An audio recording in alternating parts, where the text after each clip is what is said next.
So I don't know if this one's appeared on the channel yet, but it's my 20 valve Fiat Coupé from 1997. It's been quite a bit of a shed. When I bought it, it had loads of Viagra in the back, which was disposed of course. But the whole car is pretty, I'm pretty attached to this thing because it was the first sort of project car I got. I'll probably eventually upload the video of me taking the whole thing apart at the back and all that crap and dealing with the awful hole in the floor, but for now, I think it's because that video's so old I don't really want to upload it.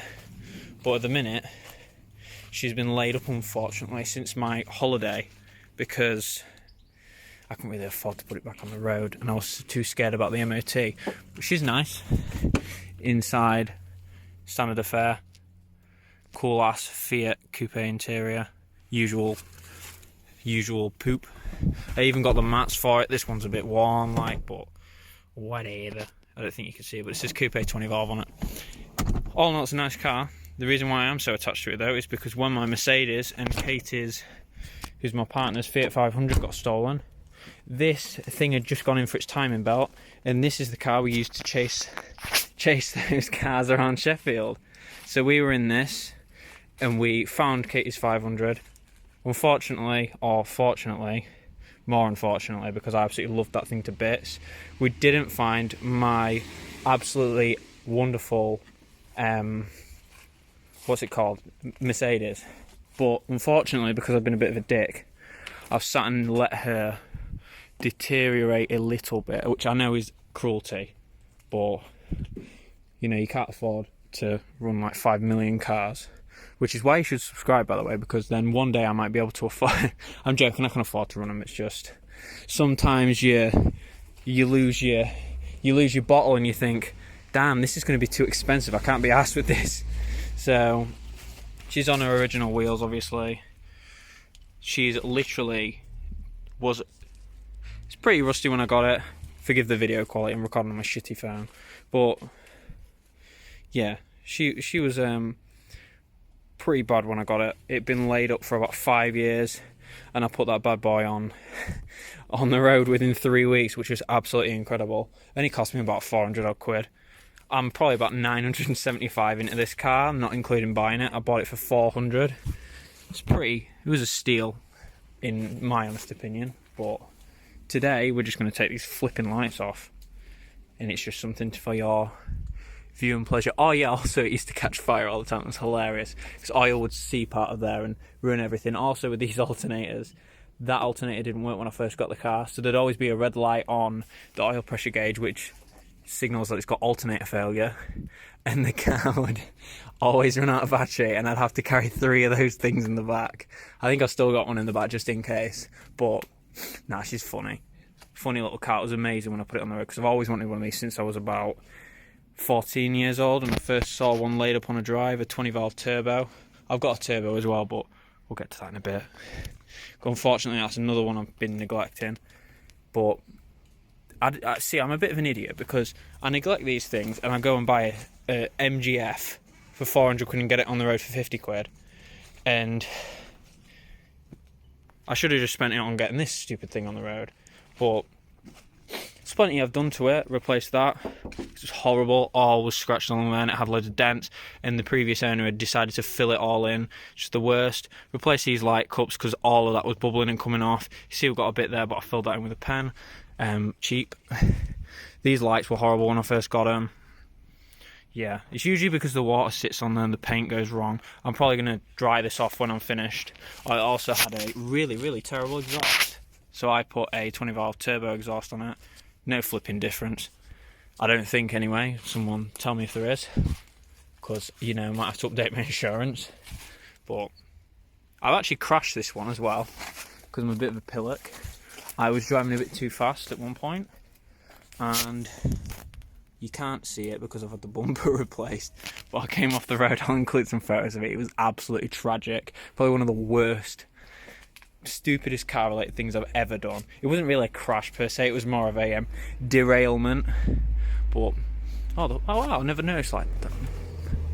Well, is that for the windscreen washers? What is that for? for something. Probably windscreen washers. Oh, that stinks, by the way.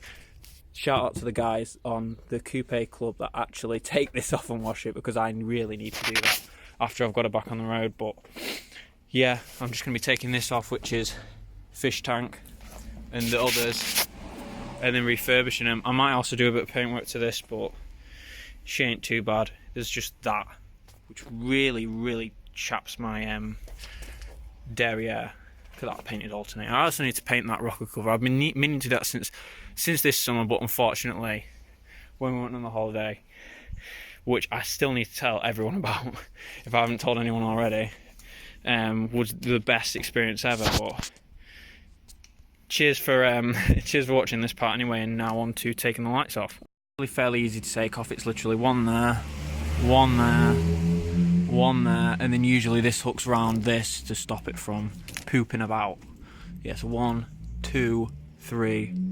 Oops, shared that ages ago when I first got the car. This is sort of my this was my first sort of, I'm gonna fix this car. So, oh yeah, sorry for the stupid focusing. So there's a lot of bad mistakes, and I still make a lot of bad mistakes because I'm not a mechanic. I'm just an idiot who likes cars.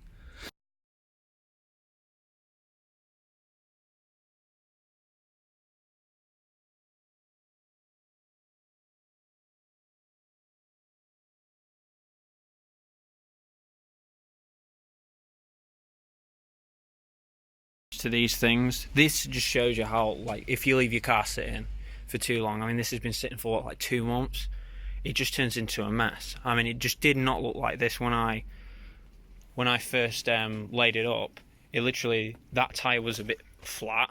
I sorted that out though, just pumped it up, and it was pretty clean. But unfortunately, because of that, you know, she's just sort of sat and gone to shit, really, cosmetically. Mechanically, it starts up first time, rolls, drives forward, drives backwards, does brakes, stops, sits there, does whatever the heck you want it to. Air conditioning works, radio doesn't, not sure, haven't tried it.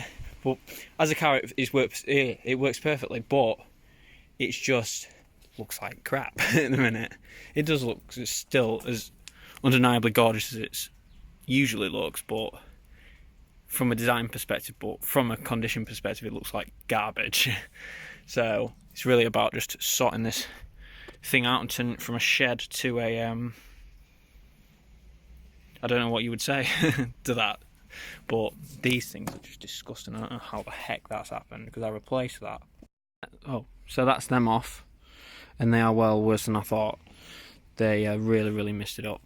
It's quite a shame, really, because I was put a lot of effort into these for the first sort of headlight thing I did, but unfortunately I didn't really listen to anything, so yeah, they're a bit shit to say the least. But I'm going to take these bad boys apart and do it properly. You'll probably see that in a later video.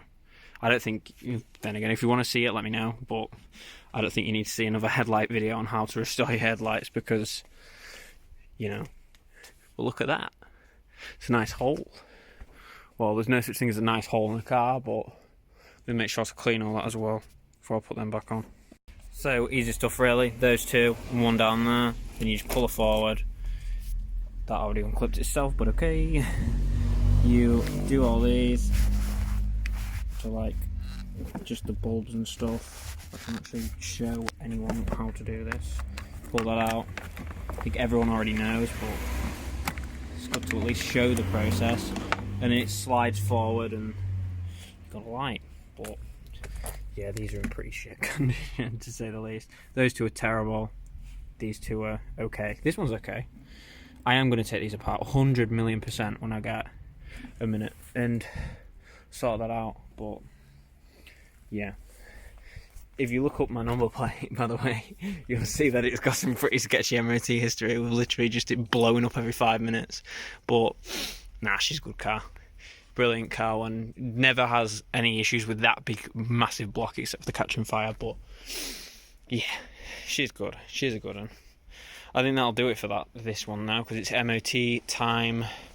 I have 3 days off next week, I hope, and then it's a bit more preparation. Just really wanted to get these all off so I could take them in the house and sort them out before I put her back together. I'm also going to be taking this bumper off. I'll probably do that in another video though, coming next week. And then it'll be MOT test time on Saturdays. Please pass. She ain't bad. She's not rusty at all. It's just dirty. It's just so dirty. I'll give her a hose down as well, probably before I look at how weird that is. Take her to the test centre as well, because I ain't having this. Not in this last, but if I put the key in, you'll see that she starts literally on the flipping button. I'll just stick the key in, turn that off because that's sacrilege. That's okay. Turn it on, 3, 2, 1. Just let it settle, and good oil pressure and everything, as it should be. Stinks a bit, but yeah, she's working okay. And she's settled, turn off. Cool. So that's that. Just some general crap really, getting her ready. You'll see a bit. Turn. Oh yeah, start mugging me off now. I think I've been mugged off my own car. Try it again. Oh no, my key won't turn. It's a bit of a shame, isn't it? I think it might be locked. Let's just do this. Yeah, I'll figure this out. Because last time it had a bit of a problem. It was something fairly easy, but I don't want to say that, and it's not, because she got broken into at one point. So that's that. I'm getting looked at like I'm a flipping robber, even though I'm allowed to be here. And unfortunately, that does it for that. So subscribe. You'll probably see more of this car in the future if she doesn't blow up. I'll be putting her back on the road fairly soon, probably in the next week, which I'm very excited for. At the end of the day, it's not that I couldn't afford the car, it's that I couldn't afford the car to go wrong. So, well, that means you can't afford the car, but you know what I mean. At the time, we'd just come back from a massive holiday, and if I'd have put this boy through the MOT and it had failed spectacularly, which it won't anyway, I think I've got over that general anxiety about that, it'll be fine. It might pass, or it might fail on like some minor thing, like, you know, possibly the things that stop the car. But yeah, at least it's not shed, is it? It's just a bit dirty. It's been sat a little bit, but yeah, that's about it anyway. Cheers for watching, and keep watching. Subscribe. We're at 1,222, I think, at the minute, which is insane. So more of the well-produced videos to come, but unfortunately at the minute, as you can see, it's flipping miserable, and we've had floods here, so I can't take anyone's or my own car anywhere. And if you have a car that you would like me to have a look at, let me know. Cheers for watching, and I'll say it again, keep watching.